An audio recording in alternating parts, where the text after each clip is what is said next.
We're just a few days away from the end of the year, and while to some players this year was marked by breakout performances or comebacks in their careers, to others 2023 will be a year they want to forget as soon as possible. In this video, we'll look into the 10 biggest flops of 2023. I'm talking about the biggest names who disappointed everyone that ever stood up for them and invested time and money in their careers. Oh, and make sure you stay until the end, because the last couple of names might ruffle some feathers. But before we start, if this isn't the first time watching this channel, please consider subscribing. With your help, we've already achieved 2,000 subscribers, and now it's time to aim at 10,000. Now without further ado, let's get right to it. Number 10, Sadio Mane. It's kinda hard to believe that only about a year ago, this man was finishing second in the Ballon d'Or voting. And make no mistake about it, it was absolutely no fluke. His rise to the top was completely fair and the merit is all his. But after missing the World Cup due to injury, despite all of us expecting him to make a comeback this year and win over his doubters in Germany, everything went downhill really fast. His form didn't improve and he failed to make the Bavarians forget Leva. Perhaps even worse, he got into a fight with Leroy Sané. I wasn't there, so I can't tell you who was right or wrong, but one thing is for certain: Bayern took Leroy's side. Unsurprisingly, Mane got transfer listed in the summer, and I assume many of you expected him to make a return to England. However, at just 31 years old, the Senegalese star headed to Saudi and pretty much confirmed the end of his career at the highest level. Tragic. Number 9, Paul Pogba. It's kinda harsh to say that Pogba has flopped in 2023. I mean, the guy has been a massive disappointment ever since the beginning of the decade. But after having a disastrous 2022, everyone thought that there was no way 2023 could be worse. He was in the club that launched him into superstardom, with a coach that shaped him into a world-class player. Even me, probably the most cynic YouTuber in the football genre, expected Pogba to bounce back. However, things took a turn for the worst after he came back in early 2023. First, he was dropped from an Europa League match due to disciplinary reasons, then he suffered a minor injury, and just a few days after he was cleared from that same lesion, he ruptured his thigh and was sent back into the sidelines yet again. Fast forward to September, and as soon as he had his chance to make a comeback, Pogba tested positive for testosterone usage and was immediately suspended from the entire sport, with a ban that could extend for up to 4 years. Number 8, Richarlison. I mean, could it really be a flop list without Richarlison? To be fair with him, the Brazilian is currently living his best moments as a Tottenham player, after having scored 3 goals in the last 2 games. But if that's your best, and it's only happening now, then I think I don't have to say much more. The fact of the matter is that Richarlison came to be a star striker, the future replacement of Harry Kane, but he hasn't even put up numbers worthy of a super sub. Richarlison only scored once in the last Premier League campaign, which is less than the times he complained for more game time. But hey, maybe he'll prove me wrong next year and continue his good form. It's unlikely, but it could happen. Number 7, Mikhailo Mudryk. 100 million euros. 100 million for a project of a player. Mudryk looks good on paper, he's pace, he's skilled, but so are thousands of players all around the world. Everything else looks bang average, which is normal considering his age, but then again, don't pay 100 million euros for someone who has shown absolutely nothing at the highest stage.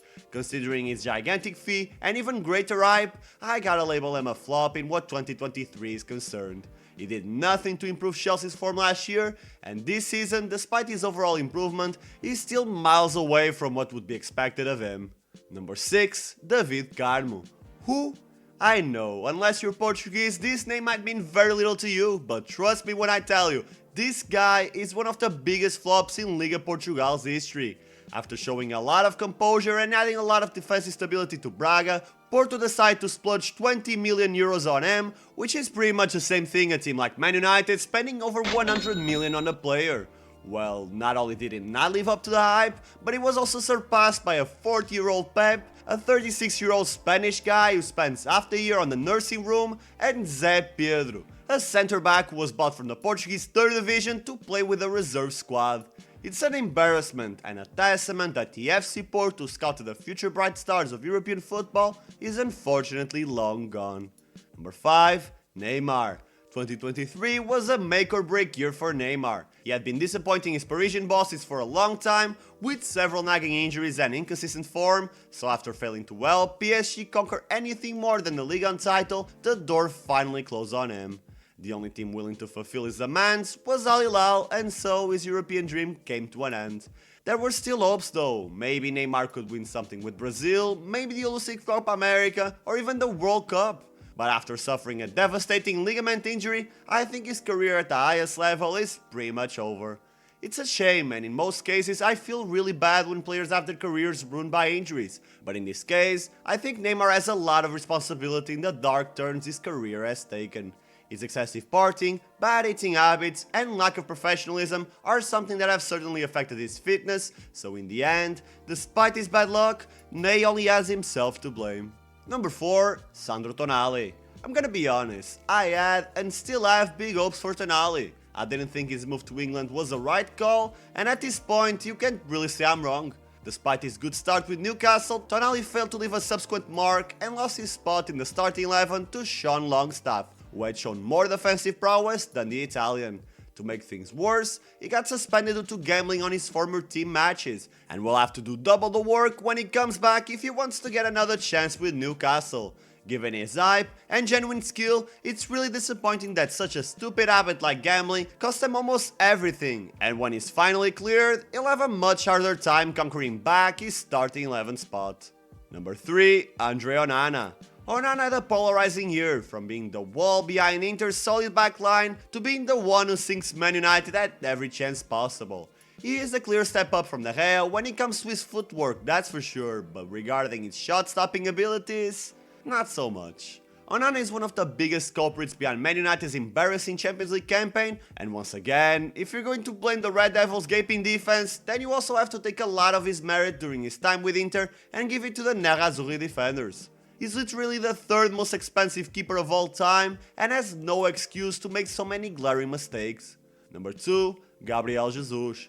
If Arsenal really want to be one of the biggest teams in Europe, like they were 20 years ago, they need to get rid of Gabriel Jesus. It might suck to hear this, especially considering that Jesus doesn't act like a complete douchebag like some strikers who believe their own hype a bit too much, but he's simply not world class. Jesus was only able to score 20 plus goals a season for 2 years, and for about 4 years now, he hasn't been able to reach those heights again. Man City knew they had to upgrade their striking position in order to be the best in Europe, and surprise surprise, they achieved exactly what they hoped for. Gabriel didn't fail at Arsenal, but he's average at best, and the year 2023 was a confirmation that this is as far as he's gonna go. And number 1, Darwin Núñez. One more striker to run up this list, one that I'm sure many Reds feel disappointed by. The fact of the matter is that nobody can criticize Darwin's spirit and determination. He's one of those players who leaves everything on the field, but on the other hand, he just can't remain consistent. For a few matches, he'll play at a world-class level, and then he'll miss a couple of chances and immediately goes back to a cold streak. Many fans said that last year's performances were a bit underwhelming because he was still adjusting to English football. Besides, Liverpool as a whole were in kind of a rebuild year, where their midfield left a lot to be desired. But what's the excuse now? Liverpool are finally looking like a well-oiled machine again. Darwin has several Spanish and Portuguese-speaking teammates by his side, so there's really no excuse for his numbers to continue so average. At this rate, it's unlikely he'll reach a 20-goal margin, and should that happen, I don't see Klopp keeping him on the starting 11 for much longer. And that is it for the video. Don't forget to leave a like so I know you want to watch more content like this, and subscribe to never miss the most interesting football discussions, stories, and top 10 lists. Thank you for watching till the end, I appreciate you, and I will see you soon.